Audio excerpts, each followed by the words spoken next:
A segunda ressurreição, a oportunidade de salvação para a humanidade. Isso é um estudo que está postado na revista Boa Vida, maio e junho de 2019. Foi postado em 25 de junho de 2019. A oportunidade de salvação de uma pessoa vem quando Deus chama e escolhe alguém, momento em que ele abre sua mente para a compreensão espiritual.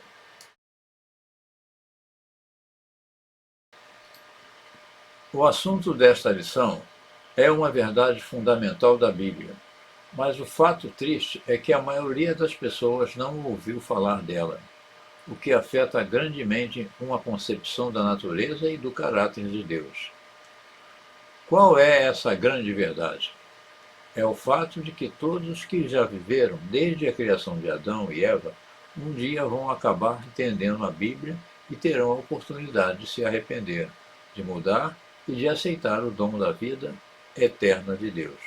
Isto inclui as pessoas que morreram sem essa necessária compreensão.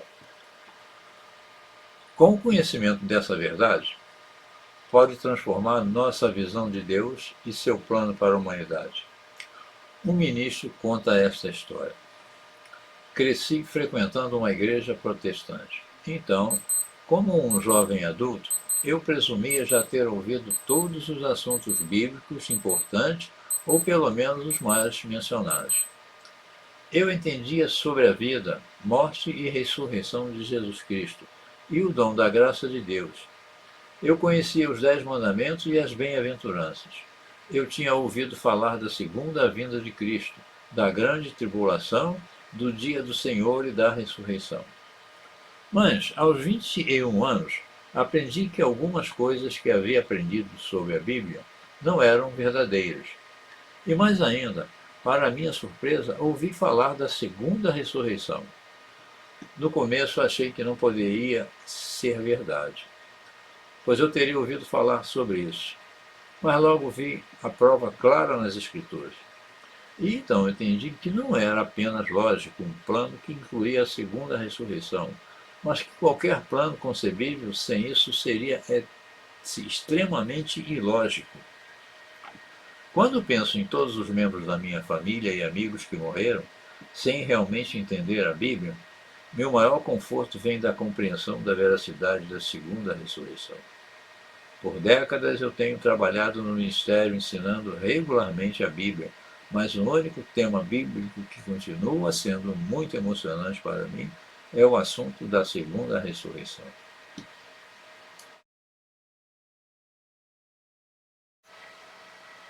Deus é todo-poderoso e todo-amoroso.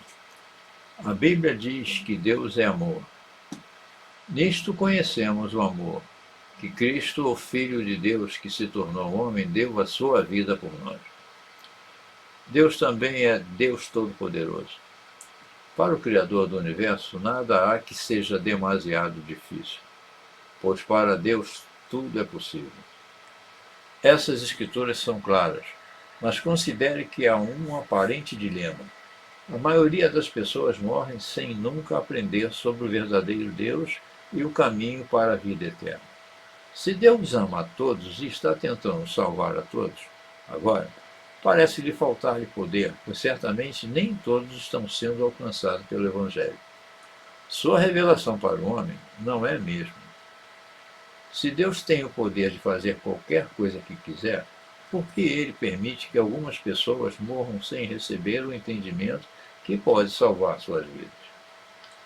Depois de entender a segunda ressurreição, você verá como Deus é todo-poderoso e todo-amoroso, e que ele tem um plano incrível para oferecer salvação a todos. Será mesmo que Deus quer que todo aquele que já viveu aprenda, se arrependa e receba a vida eterna? O Senhor não retarda em sua promessa, ainda que alguns a tenham por tardia, mas é longâmeno para convosco, não querendo que alguns se percam, senão que todos venham arrepender-se. Porque isto é bom e agradável diante de Deus, nosso Salvador, que quer que todos os homens se salvem e venham ao conhecimento da verdade.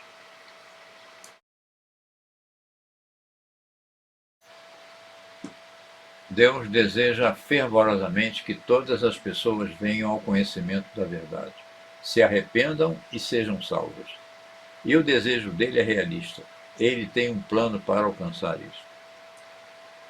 Qual passagem bíblica fala da primeira e da segunda ressurreição? E vi tronos, e assentaram-se sobre eles aqueles a quem foi dado o poder de julgar. E vi as almas daqueles que foram degolados pelo testemunho de Jesus e pela palavra de Deus, e que não adoraram a besta nem a sua imagem, e não receberam sinal na testa nem na mão, e viveram e reinaram com Cristo durante 1000 anos. Mas os outros mortos não reviveram, até que 1000 anos se acabaram. Esta é a primeira ressurreição. Bem-aventurado e santo aquele que tem parte na primeira ressurreição. Sobre este não tem poder a segunda morte, mas serão sacerdotes de Deus e de Cristo e reinarão com ele 1000 anos.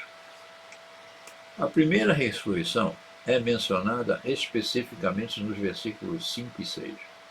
Nas lições anteriores desta série, a profecia bíblica e você, aprendemos que a primeira ressurreição é a ressurreição dos santos, os verdadeiros seguidores de Cristo, que acontecerá na segunda vinda de Cristo. O fato de que a segunda morte não tem poder sobre eles significa que não há possibilidade de que eles morram novamente. Eles se tornarão imortais, eles viverão por 1000 anos e por toda a eternidade. A palavra segunda não é usada nesses versículos, mas a palavra primeira implica que haverá pelo menos mais uma ressurreição, pelo menos uma segunda, como menciona o comentário bíblico expositivo. Por que João chama isto de primeira ressurreição? O termo grego prot implica claramente a primeira de uma série de duas ou mais. O versículo 5 menciona os outros mortos. Isso significa todos os mortos que viveram e morreram desde Adão e Eva. Essa passagem nos diz que eles viverão de novo, e nos diz quando, depois que os 1000 anos acabarem.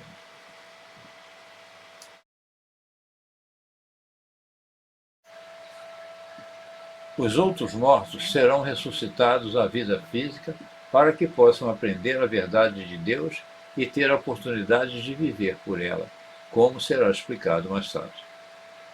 A princípio, as duas faces do versículo 5 parecem estar fora de ordem, mas observe que a primeira ressurreição é o tema principal dos versículos 4 a 6. A primeira sentença do versículo 5 é inserida como um esclarecimento entre parênteses sobre aqueles que não estão na primeira ressurreição. Evidentemente, se você colocar em parênteses essa primeira frase, como fazem algumas versões da Bíblia, por exemplo, a Nova Versão Internacional diz: o restante dos mortos não voltou a viver até se completarem os 1000 anos. Isto, o que vem antes dos parênteses, é o que segue a esta frase, é a primeira ressurreição. Como a Bíblia descreve o tempo em que a maioria das pessoas que já viveu será julgada?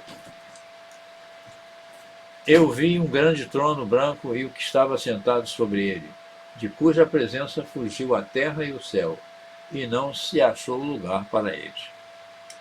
E vi os mortos, grandes e pequenos, que estavam diante do trono, e abriram seus livros. E abriu-se outro livro, que é o da vida. E os mortos foram julgados pelas coisas que estavam escritas nos livros, segundo as suas obras. O propósito de ressuscitar os outros mortos, versículo 5, é para que eles possam passar pelo seu tempo de julgamento. Muitas pessoas estão cientes da existência de uma segunda ressurreição, algumas vezes chamada de ressurreição geral, mas a encaram tipicamente como uma condenação imediata e definitiva de todos que não são cristãos. Entretanto, a Bíblia, o julgamento não significa apenas uma sentença final, e nem sempre significa condenação. Isto pode incluir um período de avaliação, um tempo para demonstrar-se, ao aprender a verdade de Deus, uma pessoa está disposta a agir de acordo com essa verdade, voltar-se para Deus e persistir em seus caminhos. E isso leva certo tempo.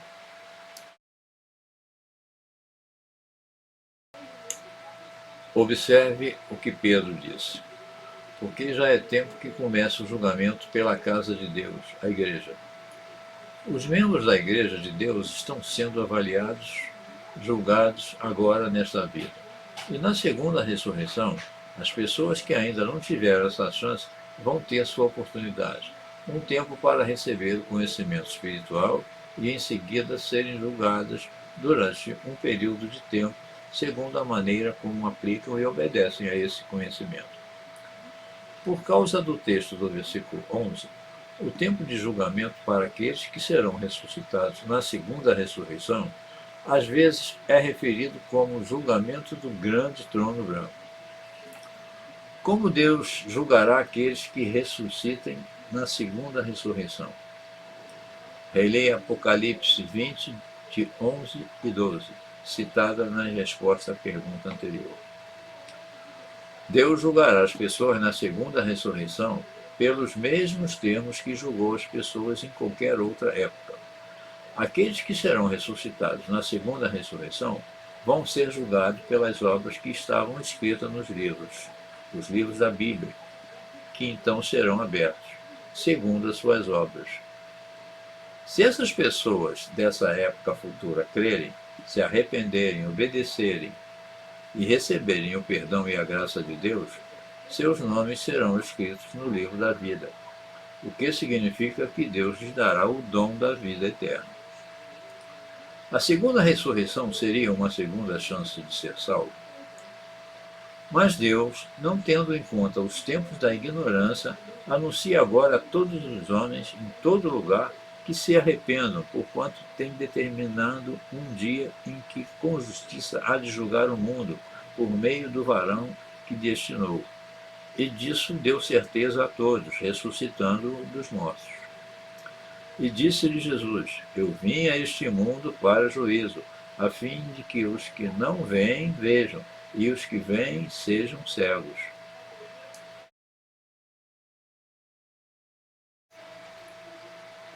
Aqueles dos fariseus que estavam com ele, ouvindo isso, disseram-lhe: Também nós somos cegos? Disse-lhe Jesus: Se fosseis cegos, não teríeis pecado, mas como agora dizeis, vamos, por isso o vosso pecado permanece. Então, mesmo em tempos de ignorância, os pecados das pessoas ainda resultam em pena de morte. Mas, em certo sentido, Paulo diz que Deus ignora esses. Ele sabe que essas pessoas ainda não tiveram oportunidade de conhecer a verdade e de se arrepender e mudar. Mas quando uma pessoa sabe fazer o bem e não o faz, Deus a considera totalmente responsável por seus pecados.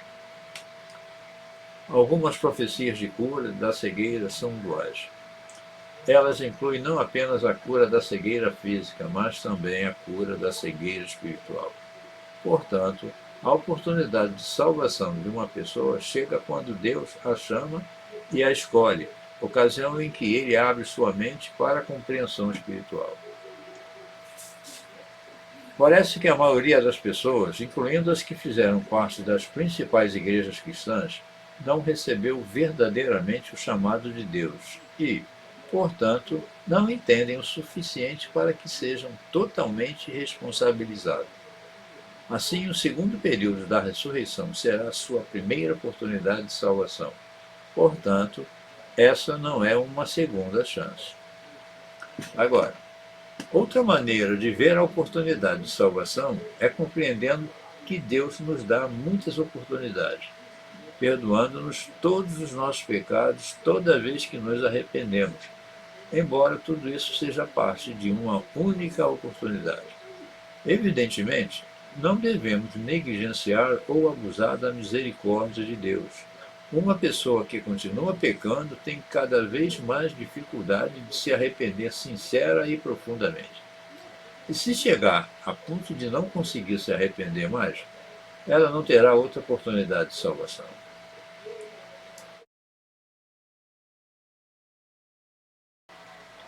Onde está a prova bíblica de uma futura oportunidade para aqueles que morreram? Em verdade vos digo que, no dia do juízo, haverá menos rigor para o país de Sodoma e Gomorra do que para aquela cidade.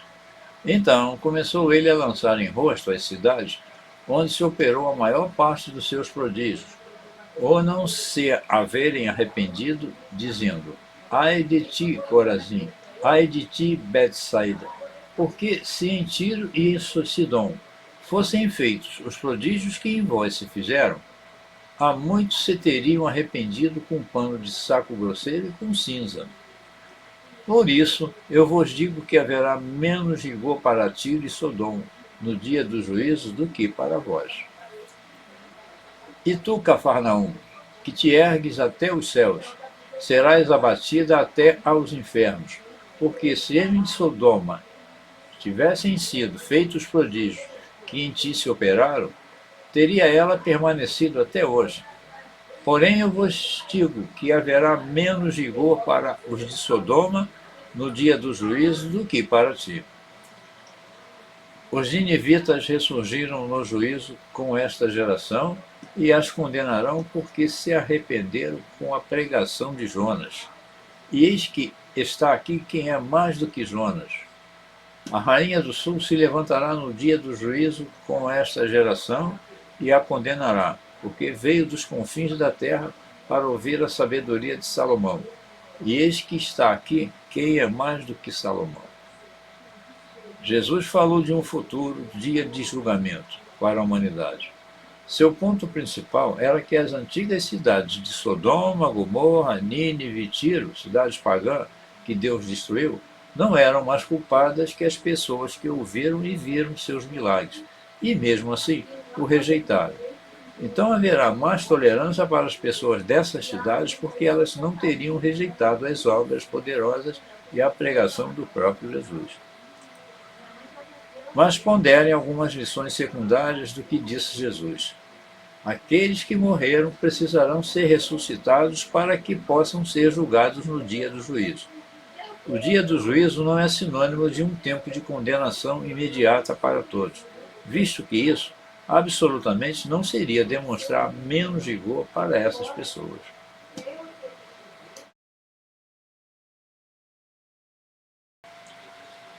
Onde a Bíblia descreve a segunda ressurreição? Veio sobre mim a mão do Senhor, e ele me fez sair no Espírito do Senhor e me pôs no meio de um vale que estava cheio de ossos. Assim diz o Senhor Deus a estes ossos: eis que farei entrar em vós o Espírito, e vivereis, e porei nervos sobre vós, e farei crescer carne sobre vós. E sobre vós estenderei pele, e porei em vós o Espírito, e vivereis, e sabereis que eu sou o Senhor. Então profetizei como se me deu ordem, e houve um ruído enquanto eu profetizava, e eis que se fez um rebuliço, e os ossos se achegaram, cada osso a seu osso. E olhei, e eis que vieram nervos sobre eles, e cresceu a carne, estendeu-se a pele sobre eles por cima, mas não havia neles espírito. E ele me disse: profetiza ao Espírito, profetiza ao Filho do Homem, e dize ao Espírito: assim diz o Senhor Deus: vem dos quatro ventos, ó Espírito, e assopra sobre estes mortos para que vivam. E profetizei como ele me deu ordem. Então o Espírito entrou neles, e viveram, e se puseram em pé, um exército grande em extremo. Essa visão do vale de ossos secos mostra pessoas sendo ressuscitadas em corpos físicos e recebendo uma nova vida. O versículo 11 diz que estes ossos são toda a casa de Israel. Mas como vimos em Mateus, a segunda ressurreição incluirá todas as nações. A passagem de Ezequiel 37 tem duplo significado.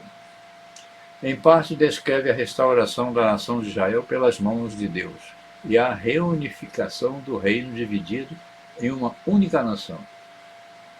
Mas também mostra que um dia haverá uma ressurreição literal de pessoas para viverem mais uma vez como seres humanos. Nessa segunda ressurreição, as pessoas terão a oportunidade de se converter e receber o Espírito Santo de Deus. E porei em vós o meu Espírito, e vivereis, e vos porei na vossa terra, e saberás que eu, o Senhor, disse isso e o fiz, diz o Senhor.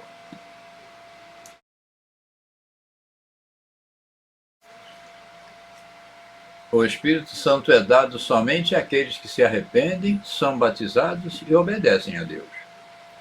Novamente, Deus é todo amoroso e todo poderoso.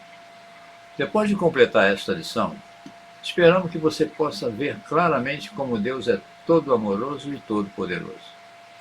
Deus ama todas as pessoas e deseja que todos escolham viver para que Ele possa dar-lhes a vida eterna.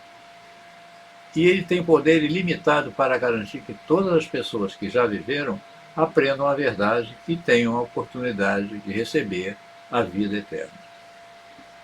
A morte não pode derrotar a Deus. Deus pode ressuscitar os mortos. Todos que não tiverem oportunidade de salvação receberão essa oportunidade ao ressuscitarem a vida física na segunda ressurreição. Os cristãos que celebram as festas de Deus, que são ordenadas na Bíblia, obtêm uma compreensão mais profunda e completa do seu grande plano de salvação. Aqueles que observam a festa do 8º dia, logo após a festa dos tabernáculos, ficam entusiasmados em participar do maravilhoso significado da segunda ressurreição a cada ano. Provavelmente nada deve agradar mais a Deus do que a expectativa de aumentar sua família. Pratique agora. Pense em algum ente querido ou amigo que morreu sem ter o pleno conhecimento da verdade de Deus. O que você mais gostaria de lhe dizer? Se você tivesse a oportunidade de ensiná-lo, na ocasião da segunda ressurreição, quais seriam as primeiras escrituras e verdades bíblicas que você explicaria? Anote 3 delas. Para saber mais, leia o tópico O Último Grande Dia, a vida eterna oferecida a todos, em nosso guia de estudo bíblico gratuito, As Festas Santas de Deus, o Plano de Deus para a Humanidade, que estão também na revista Boa Vida, de junho e julho de 2019. Esta publicação não era para ser vendida. Essa publicação não é para ser vendida. É um serviço educacional de interesse público, publicada pela Igreja de Deus Unida, uma associação internacional. Eu, Carlos Rodrigues Coelho, fiz esse vídeo, sou um divulgador do Evangelho de Jesus. Amém.